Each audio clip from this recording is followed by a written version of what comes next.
Hey everybody, it's Joric. Welcome back. I hope you're doing great wherever you are in the world. Today, I wanted to respond to some subscribers that were asking, hey, when it comes to like expat assistance and help, what is it that you're working on today, or what are the main things that you've been helping people with?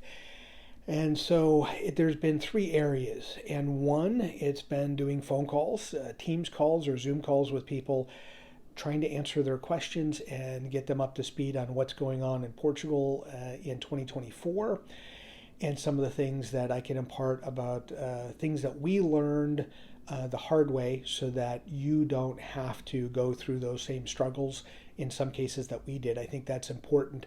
The second thing that I've done is looking at contracts, and whether it be a rental agreement for an apartment or a lease agreement for a commercial space, rental space, or a property agreement for a purchase of a building, an apartment, a commercial property.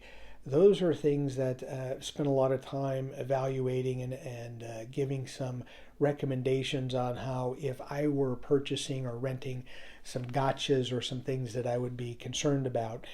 And then, most importantly, things I've done a lot of recently is reviewing property. And when I say reviewing, going out to property and evaluating it and doing a much deeper dive than what you get on an idealist listing. The measurements, they're often wrong. So going in and measuring the property as well as whether it be the lot or the structure to make sure that everything's on the up and up. Asking some detailed questions of the listing agent to make sure, what's the condition of the property, the history of the property.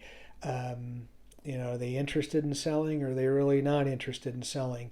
Trying to get some questions answered so that you, as the client, are a little better informed when it comes to making a decision on whether you want to rent something, buy something, etc. So going through and evaluating property is something, and you may ask, so what do you do that's different than, let's say, a real estate agent? Well, part of the thing that I do that frustrates me sometimes is when I see listings, I rarely see videos. I'm starting to see more videos, which is a good thing, but rarely see videos. I like to see videos of places. I think it gives a different perspective than photos.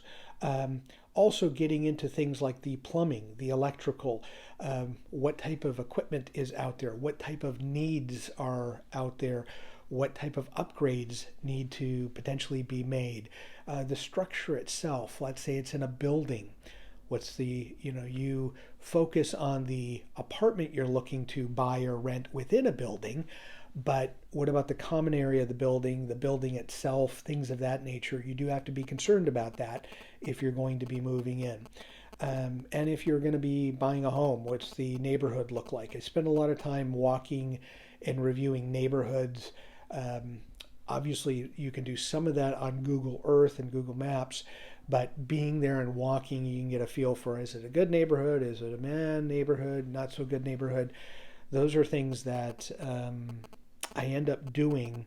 And that third thing, so the contracts I'm doing some of, more a couple years ago, not as much now. The phone calls I'm still doing here, but it's more hit or miss these days. But it's really evaluating property for people. And that's something that if you're in and around Lisbon, if that's where you're going to be, and you want somebody to give you kind of an independent evaluation of things, I'm happy to check it out for you. Please, you can reach, I'm going to put the email in a pinned comment, so it's the first thing you see underneath the video. It's simple, it's last name, first name, so mcleanjoric@gmail.com.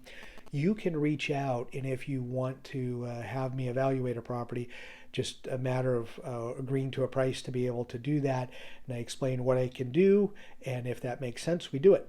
But that's really my services, and that's what they've turned into in 2024, is really talk to people, go through get them maybe over some of the fears of moving to a new country, in this case, Portugal.